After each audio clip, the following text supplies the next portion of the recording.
actually think it would have been more fun if it was Changle. If it was Changle, yeah, maybe we should just call it that. All right, guys, let me write out what the chain rule is with like f of x, g of x, all of that, and then I'll show you, we'll do actual examples because it's a little confusing when you see just the function notation. So here's the chain rule. If f of x and g of x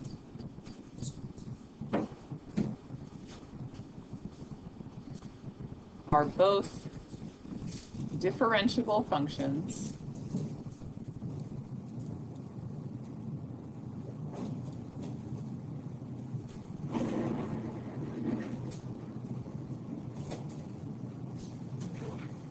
and h of x equals f of g of x, then h prime of x equals f prime of g of x times g prime of x.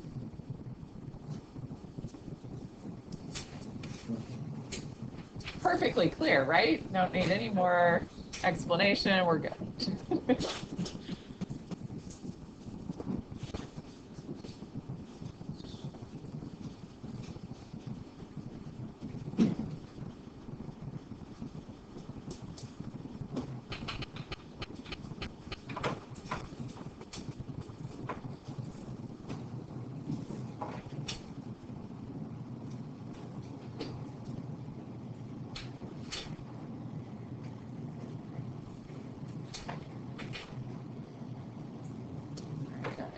So let's jot down one to try so that you can see where these pieces are and what this actually means. So let's find the derivative. You're given h of x equals 4 minus x squared, that quantity cubed.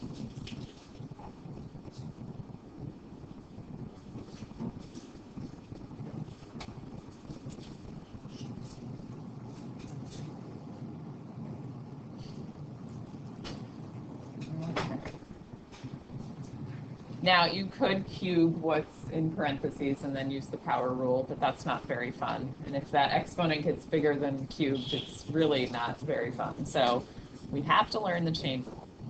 Now, if you had just had, let's go off to the side here. What if you had just had x cubed?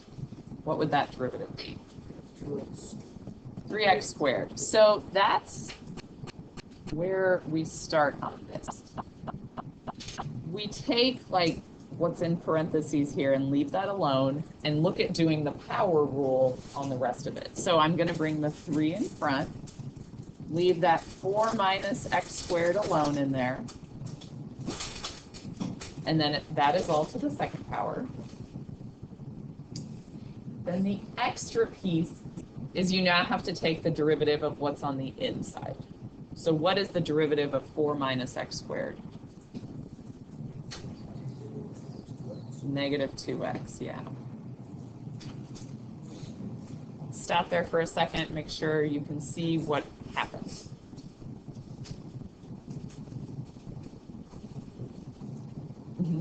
So is g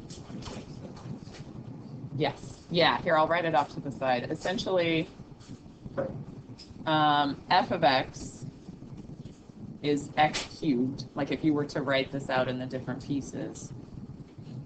G of x is that 4 minus x squared. So that's how f of g of x is 4 minus x squared quantity cubed. Like those are the pieces if you're following the rule up above.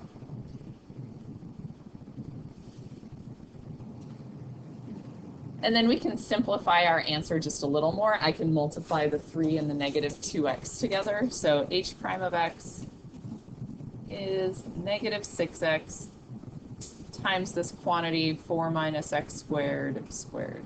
So that is your answer. Question?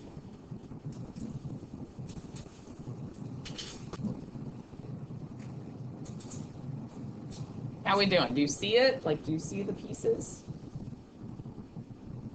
Okay. I'm going to try again.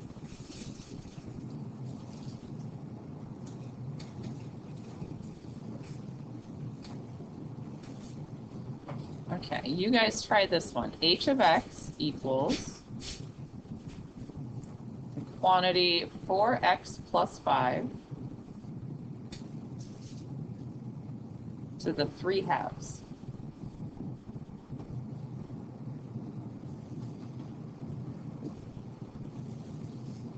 See if you can figure out h prime of x.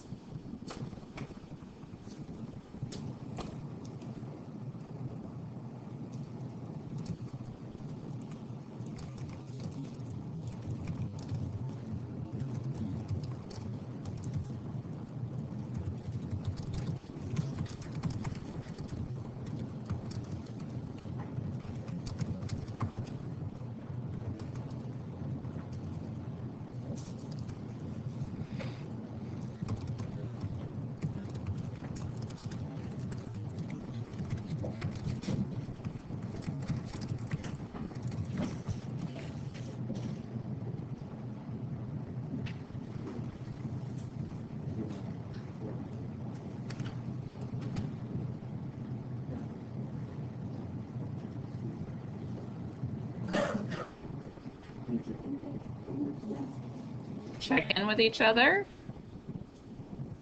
Do you agree?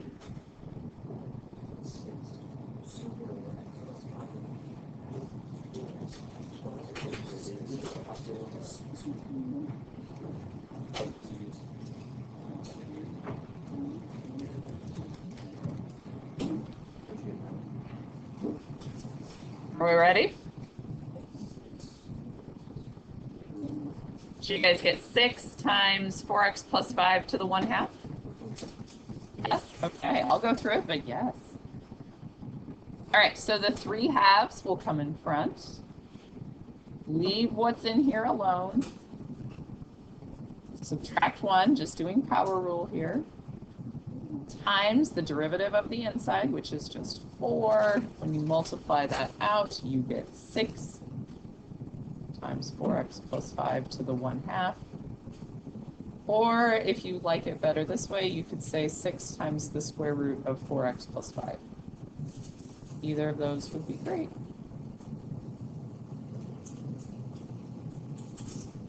Any questions on that one? Getting it? Getting the process there? Okay. Let's try it again. And stop me if I go too fast or anything, guys.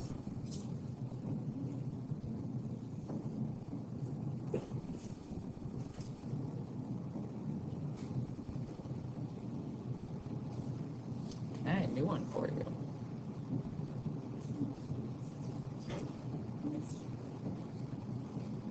Do you think we want to leave that with a square root, or do we maybe want to rewrite it with exponents?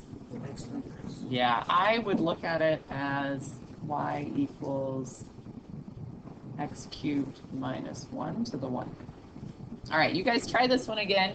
You can't have negative exponents in your answer. Okay, so you're gonna have to think about how to simplify that.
talk to each other.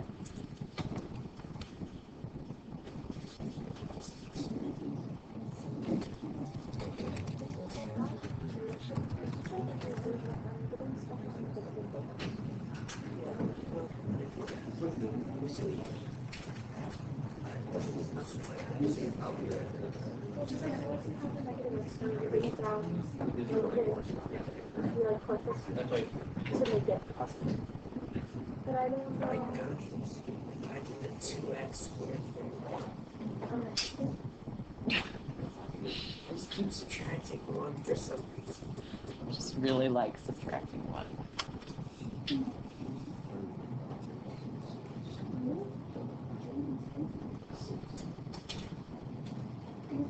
So,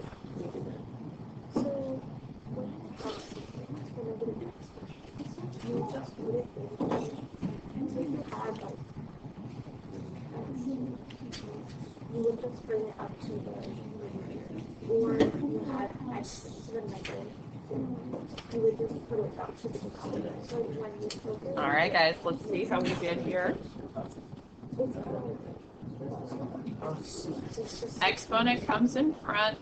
Leave what's inside alone. Subtract 1 from that exponent. Derivative of the inside.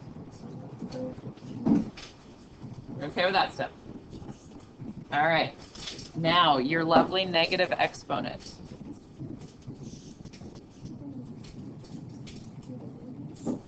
So the 3x squared is your numerator. 2 is in the denominator, and this x cubed minus 1 to the 1/2 will be in your denominator. So I would take that, or, oops, that's a square.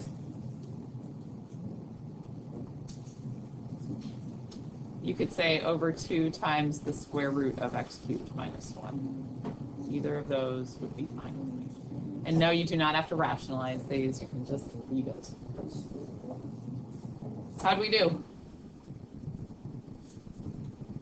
Good. Questions? Are we very good on step 1, but then maybe the negative exponent is kind of messing with you a little bit? Okay, we'll keep practicing those. Remember, negative exponent just means move it. So like if I have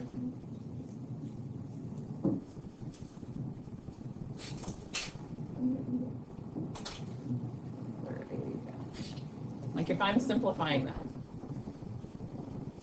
the b squared stays, the a cubed moves to the denominator, the x stays, the y moves, the a stays, so you have it.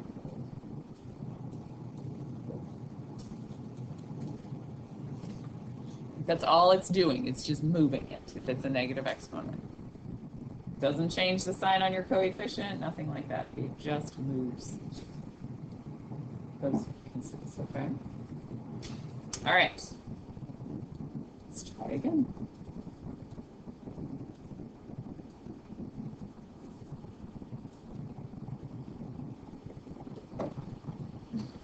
Okay, f of x is equal to 2x over the quantity x squared minus 3 squared. So what rules are we going to have to use here? Quotient rule and? So power rule, yes, and? Chain rule, you have to use, yep, yeah, the one that's today's lesson. So give yourself a minute to sort it out, look up your quotient rule if you forgot it.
But I don't You square the square.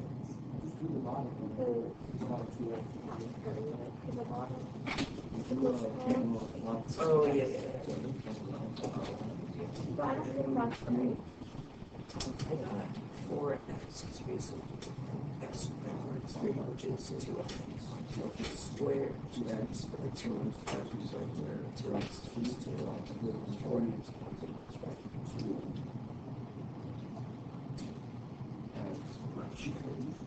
There's some interesting factoring and reducing in this one.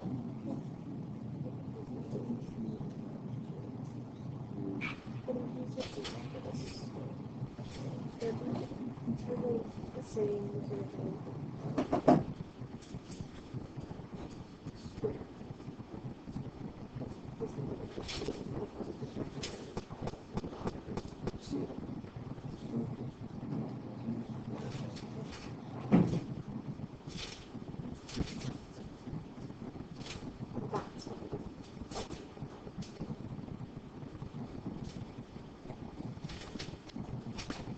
I'm not sure.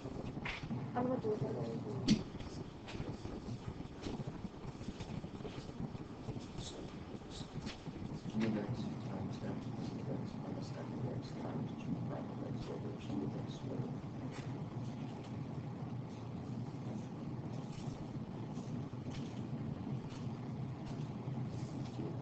Work and check with each other. If you're ending up with a denominator of x squared minus 3 quantity cubed, that's good. Again, there's weird factoring and reducing that goes on, okay?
You don't have to like crazy multiply everything out if you guys are doing that. Let's see how we're doing.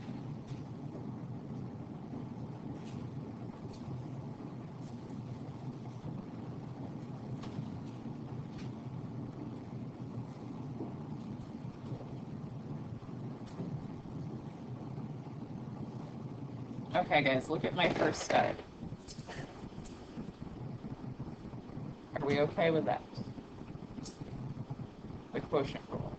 So I did low denominator times the derivative of the numerator. So that's x squared minus 3 squared times 2.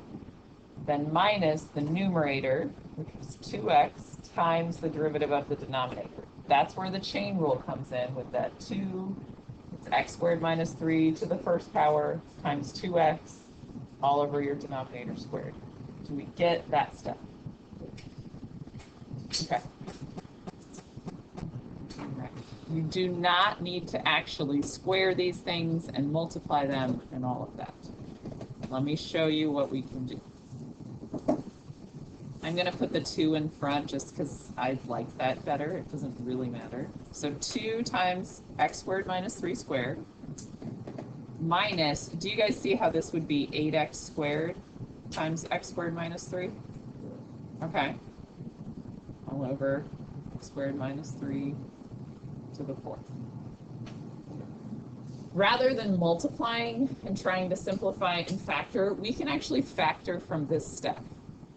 So what could I take out of 2 and 8x squared? Well, hold on, we'll get there in a second. A 2 first, and then yes, you're right. So there's a 2 in common. Do you guys see how they also have an x squared minus 3 in common? Okay, so that's coming out. That would leave, in this first term, the 2 has been factored out, and you'd have one of these x squared minus 3's left. Minus, what am I going to have left in that other term? 4x squared, good. Okay, over x squared minus 3 all to the 4th.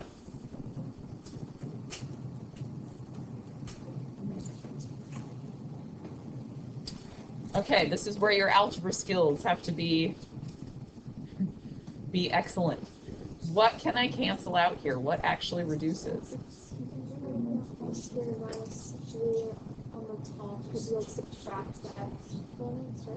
Yeah, so guys, do you see this one's going to be gone, and this is going to become to the 3rd power?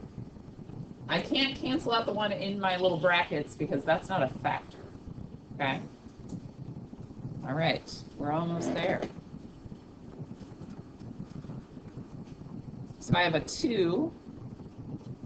What's really left in parentheses there? Like, I can combine those. What's x squared minus 4x squared? Mm-hmm. Over x squared minus 3 cubed. Now, you could distribute your 2. You could factor a 3 out as well and make it 6 times negative x squared minus 1. Like, there's lots of other ways you could write it, but that's your derivative, okay? So I'll write some of the other ones. Maybe I'll even pull a negative 3 out.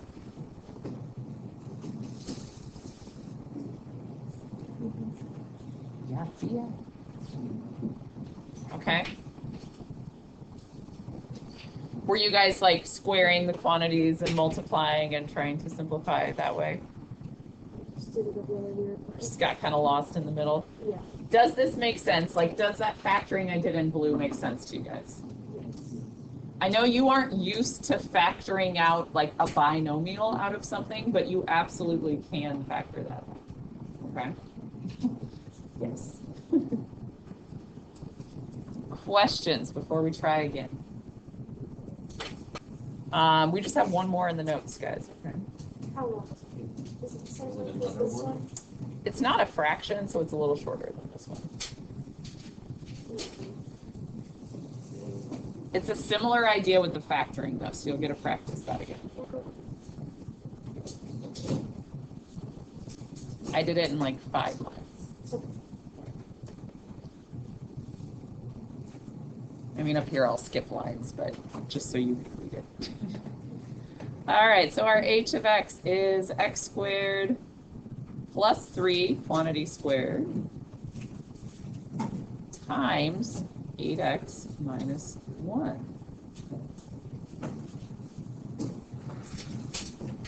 So we know we're going to use the chain rule because we're learning the chain rule today, but what other rule would we use here? Product rule, yes, okay. And then think about interesting factoring for simplifying.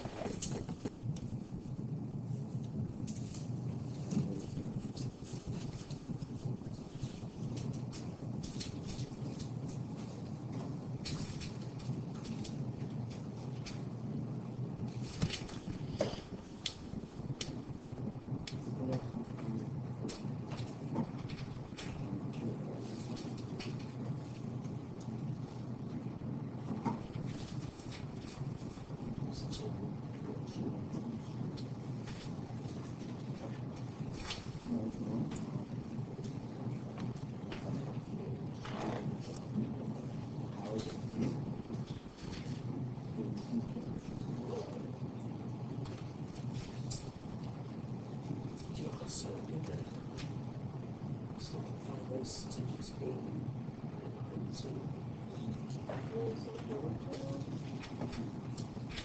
It's not a full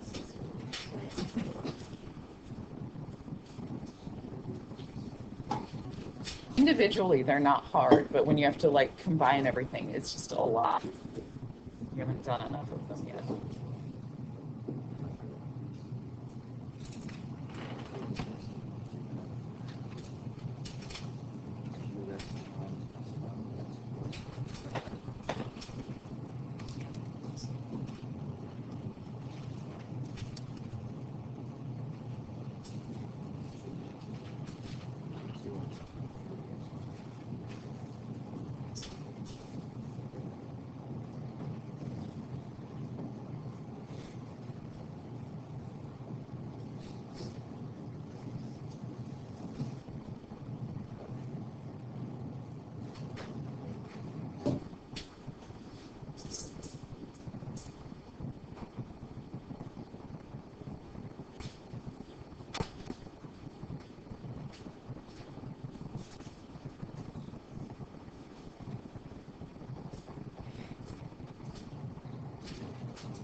And guys, you can leave it in factored form at the end, like we've been doing on all of these. Okay, so you've been happily multiplying, you know, you can stop.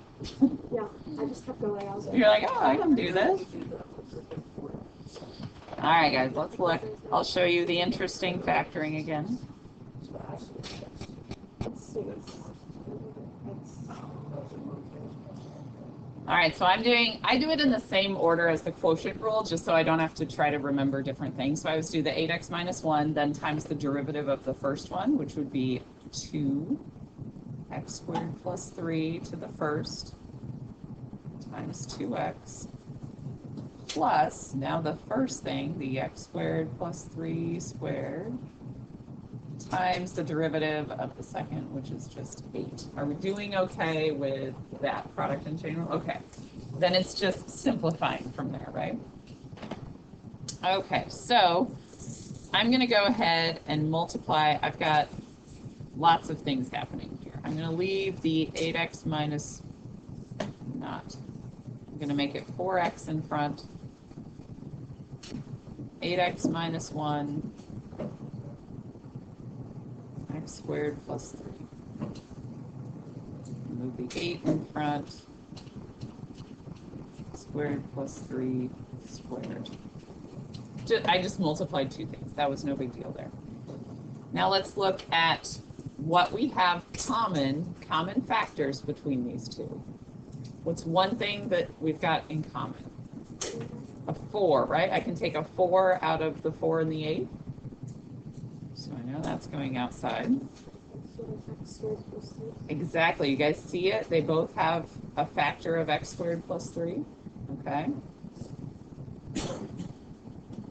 So let's think about what is left on the inside. X, good. What else? 8x minus 1 Yes. plus Yep. 2 times x squared plus 3. Excellent.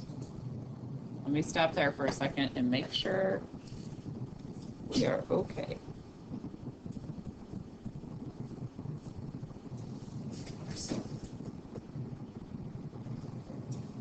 Good? Okay. All right, so I'm just leaving it all factored 4x squared plus 3, and I'm just going to simplify in this weird bracket a little more. So this is really going to be 8x squared minus x plus 2x squared plus 6. So your final answer, you can leave it as 4 times x squared plus 3. And then this would be what, 10x squared minus x plus 6. How do we do? Good? Okay, does that factoring make a little more sense now? You see pulling out the whole quantity? Okay. And if you multiplied that all out, I'm sorry, you didn't need to. All right, questions, guys?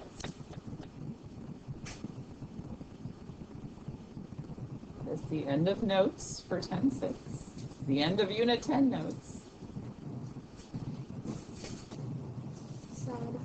Sad. Means you only have 3 sets of notes left, guys. That's wild.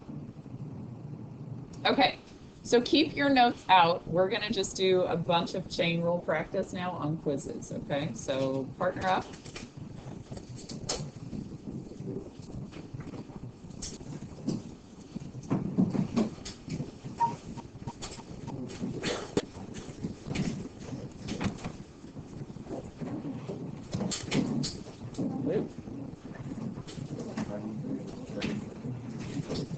Yeah, go ahead.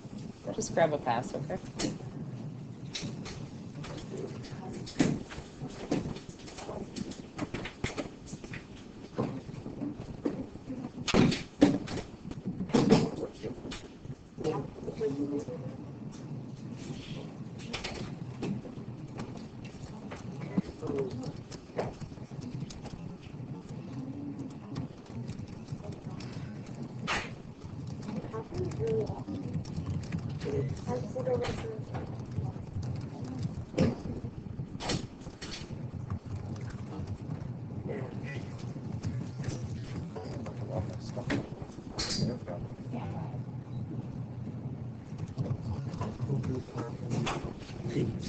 Right now.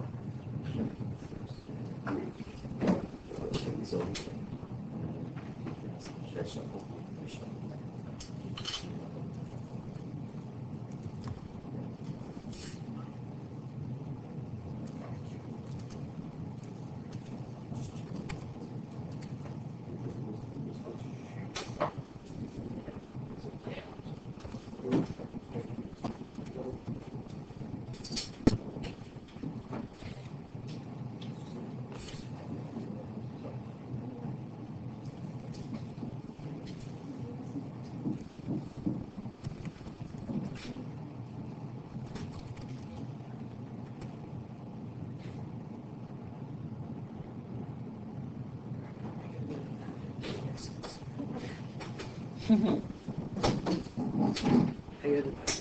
ahead.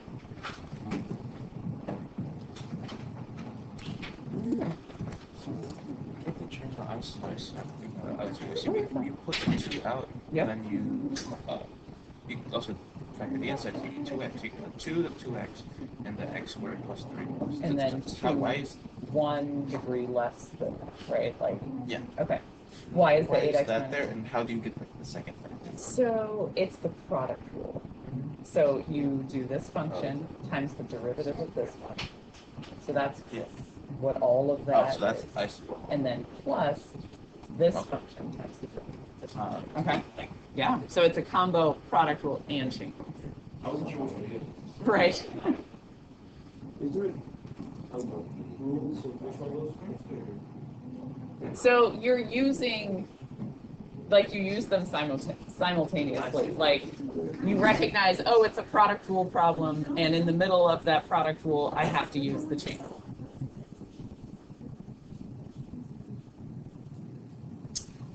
Anybody else trying to get in? Okay.